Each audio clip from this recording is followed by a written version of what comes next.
ng ayaw natin. Oh. Parang wala ng justice para sa lahat.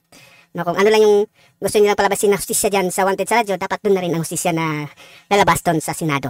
No, kung pabayaan natin, hayaan natin na ganito, pangit naman kung gagayahin din ng ibang mga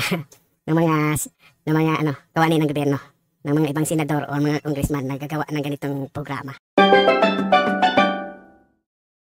Welcome po sa Maaksyon edisyon ng Wanted sa Radyo. Ang kakampi ng mga inaapiat ngayon po ay April 22. At ako po si Shari Roman. Babati na po mga kapatid. Ang nag-iisa nating action man and hari ng public service. Magandang hapon at mabuhay po, Idol Raffy Tulfo. Magandang umaga, magandang tanghali, magandang hapon, magandang gabi, magandang araw sa masulok mundo may Pilipino. Kaya ako po'y pumupugay sa inyo. Sige, para Colonel Rayleigh Arnedo. Magkikita pa tayo. Colonel Rayleigh Arnedo. Hindi ako papayag na makakawala ka ng ganon-ganon. Nang api kayo, tapos ngayon, yung pagkatapos ng hearing, pangising-ising kayo palabas ng Senado, na very clear naman talaga nagkamali itong mga bata mo. Pati yung chief of police, lagyan pa ng chief of police. Pati mga bata nila. Wala nakasuhan. Saan ka nakita niyan? Only in the Philippines. Sana, ikaw ay maging kabilang sa pipiliin maging chief PNP, which matagal pa naman. Diba? Bata ka pa naman. Marami pa marating to si General Tates Jr. Okay? Ito, Ray Apolonio, chief of police ng Bulacan. Hindi pa tapos ang hearing, meron pang second round. Pupunta ako sa tanggapan ni General Bato de la Rosa para gusto ko mag-second round hearing tayo. At ikaw, Colonel Rayleigh Arnedo.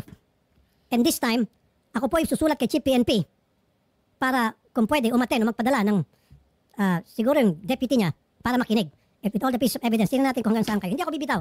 Akala nyo, give up na ako nung nag-walk out ako. Nag-walk out ako because very frustrated ako. Pero no, nag-walk out ako sa pagbalik. Yun yung tinatawag nilang may hagupit. Tingnan nyo.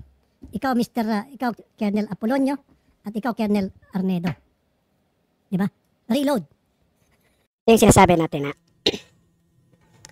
kahit anong paraan, kahit sa anong paraan, pag lumabas sa ganitong programa, si Idol, ay madadala talaga niya ang pagiging senador niya. Ay, hindi siya maaring lumabas dyan sa Wanted sa radyo na bilang ordinaryong tao. So yun ang ayaw natin, di ba? Na lumalabas siya dyan sa Wanted sa radyo bilang senador. Kasi pangit naman, baka gagawin ito ng lahat. Imagine lahat ng senador gagawa ng ganito. Aside sa kumikita sila, sumasahod sila bilang isang senador, kumikita pa sila sa programa nila na ganito. So, pangit naman. So, dapat bumili sila kung saan nila gusto. Baka ginagamit lang nila yung pagiging senador nila para sa benepisyo ng programa na kanilang nilalahukan. Yun lang naman ang ayaw natin na mas naging ibabaw pa doon.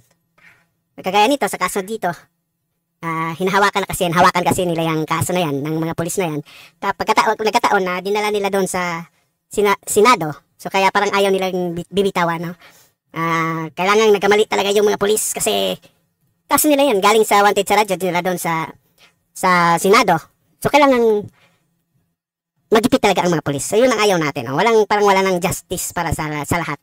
No, kung ano lang yung gusto nilang palabasin na hustisya dyan sa Wanted sa radyo, dapat doon na rin ang hustisya na lalabas doon sa Senado.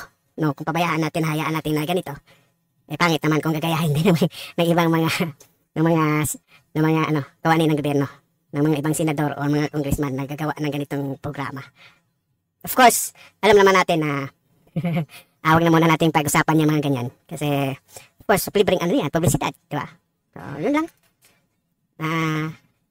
Day 7, no? Mula nung napadala natin yung sulat. So, may sunod-sunod na araw pala to, no? Matagal pala tayo hindi nakagawa ng video. Kasi, may sumikibol lang buhay na kamag-anak. So, hayaan, sikapin natin na makabawi. Yun na muna.